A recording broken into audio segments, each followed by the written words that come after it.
नाज़रीन, corona virus का बचाव लाइ सिंध हुकूमत तरफ़ां लागू कयल लॉकडाउन ते अमल थींदे नज़र न पियो अचे। नई वरी शहरी SOPs ते अमल करे रहिया आहिनि, जंहिं सबब वबा फैलिजी रही आहे। इन बाबति मुख़्तलिफ़ शहरनि जी सूरत-हाल ॿुधाइण जे लाइ मेहरा TV जा रिपोर्टर वीडियो लिंक ते मौजूद आहिनि। सभ खां पहिरीं राजधानी वारे शहर कराची जी सूरत-हाल मालूम कंदासीं। कमर, ॿुधाए छा सूरत-हाल आहे? जी बिल्कुल, कोरोना वबा का बचाव लाइ जारी जो लॉकडाउन है उनमें सिंध हुकूमत पारां 15 जुलाई ताईं वाद कई वही है। उन हवाले से सिंध के घरू खाते पारां हुकुमनामो पण जारी किया वियो है। हुकुमनामे तहत सूबे जा तमाम तालीमी और सिख्या ॾींदड़ इदारा जेके उहे 15 ॾींहं वधीक बंद रहंदा। शादी हाल, तफरी माग, public park, amusement park, beauty parlour, cinema घर, रिहायशी होटलों, हर किस्म के स्पोर्ट्स, जलसन जुलूसन, अवामी मेड़ाकन, तकरीबन मज़ारन ते हाज़िरी बैन सूबाई पब्लिक ट्रांसपोर्ट जो है वह मुकम्मल तौर पर बंद रहंदी। बैन सूबाई पब्लिक ट्रांसपोर्ट जो है सिर्फ ट्रांसपोर्ट खाते का जो इनपुट मिलण का पोइ खोली वेंदी। कारोबारी मरकज़ और बाज़ारों हफ़्ते में 5 ॾींहं सूमर का जुमे ताईं सुबह 6 का शाम 7 बजे ताईं खुलियल रहंदा। छंछर और आचर ते सिर्फ किराने, मेडिकल स्टोर, गोश्त, भाजी और खीर जा दुकान खुलियल रहंदा। रेस्टोरेंट और कैफे, टेक अवे और होम डिलीवरी लाइ सुबह 6 का शाम 7 बजे ताईं खुलियल रहंदा। उन्हनि ते वेही मानी खाइण ते जेका है पाबंदी आयद हूंदी। शाम 6 का रात 11 वगे ताईं कैफेज़ और रेस्टोरेंट का सिर्फ होम डिलीवरी थी सकंदी। हुकुमनामे में शहरिन के शाम 7 बजे का पोइ ऐं छंछर आचर वारनि ॾियारनि ते जेको आहे घरनि खां गैर ज़रूरी तौर ते ॿाहिरि निकिरण ते पाबंदी लगाई वई आहे। फेस मास्क जो है उनके पाइण जो ज़रूरी करार ॾिनो वियो आहे। इन हवाले से लेबर खाते, डिप्टी कमिश्नरन, असिस्टेंट कमिश्नरन और पुलिस के कोरोना SOPs और लॉकडाउन जो जो हुक्मनामो है उन मुकम्मल तौर पर अमल दरामद करण जो हिदायतों और खिलाफ वर्जी कंदड़न खिलाफ सख्त कानूनी कार्रवाई की हिदायत पण कई वही है। ठीक है कमर। अब्दुल रसूल, अमा बुधायो हैदराबाद में कड़ा उपाउ खया पे वजन? जी हाँ, बिल्कुल। सिंध हुकूमत तरफा सिंध के मुख्तलिफ़ ज़िलनि में जो लॉकडाउन लगाया वियो हो उनमें 15 ॾींहंनि जी वाद कई वही है। अड़ी रीते हैदराबाद में पिण लॉकडाउन हो उनमें 15 ॾींहंनि जी वाद कई वही है। जैसे हैदराबाद के 90 पाड़नि में जो स्मैक लॉकडाउन लगाया वियो वो स्मैक लॉकडाउन जो है वो ख़त्म किया वियो है। जैसे मां तव्हांखे ॿुधाईंदो सिंध हुकूमत तरफा जो लॉकडाउन जो नोटिफिकेशन जारी किया वियो है उन खां पोइ हैदराबाद शहर ऐं भरपासे वारे इलाइक़नि में हुआ भी तो मुख्तलिफ़ जो लॉकडाउन हो थोड़े स्मैक लॉकडाउन हो तब अमल SOPs ते न थी रहियो, पर हिन वक्त भी मुकम्मल तौर पर सिंध हुकूमत तरफा जोड़ियल SOPs ते अमल न थी रहियो आहे। जॾहिं त ज़िले हुकूमत तोड़े ज़िले पुलिस जेका है उहा सिंध हुकूमत तरफा जोड़ियल SOPs ते अमल करण में मुकम्मल तौर ते नाकाम थी वई है। जॾहिं त हैदराबाद शहर के मुख्तलिफ़ बाज़ारुनि, रेशम गली, उर्दू बाज़ार, मार्केट, चाइना जेका मुख्तलिफ़ चांदनी मार्केट आ, मुख्तलिफ़ जेके शाहीन आर्किड आ, मुख्तलिफ़ जेके मार्केटूं आहिनि उन्हनि में मुकम्मल तौर ते जेके शहरी आहिनि उहे बग़ैर मास्क जे ख़रीदारी करे रहिया आहिनि। तोड़े मुख्तलिफ़ जेके दुकानदारनि जो अमलो आहे उहो बि बग़ैर मास्क जे जेका पंहिंजूं शयूं आहिनि उहे विकिरो करण में मसरूफ़ आहिनि। मुख्तलिफ़ रोडनि ते, मुख्तलिफ़ सड़कुनि ते वॾे तइदाद में जेके माण्हू नज़र अचंदा उन्हनि मां तक़रीबन 95% माण्हू खे मास्क न आहिनि पातल, जंहिं सबबि हैदराबाद शहर ऐं भरपासे वारनि इलाइक़नि में कोरोना वायरस जे केसनि में इज़ाफ़ी तेज़ी अची रही है। हिन वक़्तु मजमूई तौर ते 2000 जे लॻभॻि हैदराबाद में केसनि जो तइदाद थी वियो आहे। जॾहिं त 1100 खां वधीक जेके आहिनि मरीज़ उहे मुख़्तलिफ़ अस्पतालुनि में दाख़िल आहिनि। जॾहिं त 300 जेके आहिनि मुख़्तलिफ़ इलाइक़नि में कोरोना जा एक्टिव जेके केस आहिनि। जॾहिं त अॼु बि सिविल अस्पताल हैदराबाद में 2 जेके आहिनि शहरी उहे पिणु फ़ौत थी चुका आहिनि कोरोना वायरस सबबि, जंहिं सबबि मजमूई तौर ते हैदराबाद में कोरोना वायरस सबबि फ़ौतियुनि जो जेको अंग आहे उहो वधी 49 थी वियो आहे।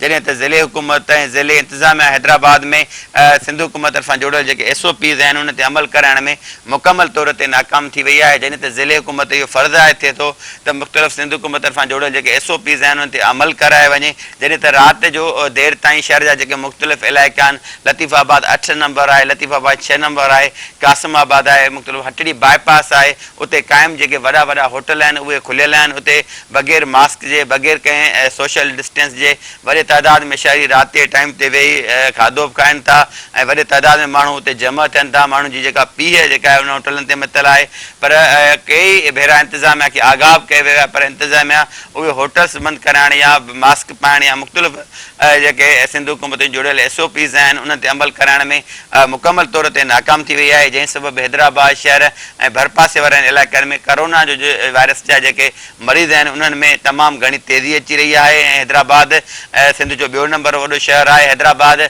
सिंध जो हब आहे, जॾहिं त मुख़्तलिफ़ जेके हैदराबाद समेत जेके सिंध जा ज़िला आहिनि उन जे तक़रीबन गुज़र हैदराबाद थिए थो। तक़रीबन जेके माण्हू आहिनि बाज़ारनि में तक़रीबन 5 खां 6 लख जेके माण्हू आहिनि उहे हैदराबाद जे बाज़ारुनि मां ख़रीदारी कनि था, जंहिं सबबु ॾींहों ॾींहुं जेके केस आहिनि उहे वधी रहिया आहिनि। सिंध हुकूमत खे घुरिजे त फौरी तौर ते जेके हैदराबाद में SOPs जी ख़िलाफ़ वर्ज़ी थी रही आहे उन्हनि ते अमल कराए। हैदराबाद ज़िले इंतिज़ामिया खे बि इहो घुरिजे त फौरी तौर ते सिंध हुकूमत तरफ़ां जेके जोड़ियल SOPs आहिनि उन्हनि ते अमल कराइनि त जीअं असां कोरोना वायरस बीमारी जो मुक़ाबिलो करे सघूं। जी सही आहे अब्दुल रसूल। गुलाम रसूल मीरानी, अव्हां ॿुधायो त कंधकोट में लॉकडाउन ते केतिरी क़दुरु अमल थियो ऐं SOPs ते अमल कराइण लाइ इंतिज़ामिया कहिड़ा क़दम खयां आहिनि? जी बिल्कुलु, सिंध में कोरोना वायरस खां बचण जे लाइ जेको आहे त सिंध हुकूमत पारां 15 ॾींहं वधीक जेको आहे त उहो लॉकडाउन खे बरक़रार रखण जो हुकुम ॾिनो वियो आहे। उन खां पोइ जेको आहे त हिन वक़्तु कश्मीर कंदकोट ज़िले में बि ज़िले इंतिज़ामिया पारां जेके आहिनि इहे हिदायतूं जारी कयूं वियूं आहिनि त कंदकोट में वधीक जेको आहे उहो 15 ॾींहं जेको आहे उहो लॉकडाउन बरक़रार रहंदो। ऐं हिन लॉकडाउन ते अमल दरामद कराइण जे लाइ ज़िले जे डिप्टी कमिश्नर मुनवर अली मिठाणी पारां तालुकनि जे मुख़्तलिफ़ जेके 3 तालुका आहिनि उन्हनि जे ACs खे जेको आहे इहो हुकुम ॾिनो वियो आहे त लॉकडाउन जी जेको आहे उहो भञकड़ी न कई वञे ऐं जेको बि लॉकडाउन जी ख़िलाफ़ वर्ज़ी कंदो त उनजे ख़िलाफ़ कार्रवाई कई वेंदी। ऐं उन सिलसिले में जेको आहे त मुख़्तलिफ़ असिस्टेंट कमिश्नर जे तरफ़ां जेके आहिनि उहे मुख़्तलिफ़ इलाइक़नि में जेको आहे त उहे दौरा बि कया पिया वञनि। गश्त जो जेको सिलसिलो आहे उहो बि वक़्तनि ब वक़्तनि जेको आहे उहो कयो पियो वञे ऐं SOPs ते अमल कराइण जे लाइ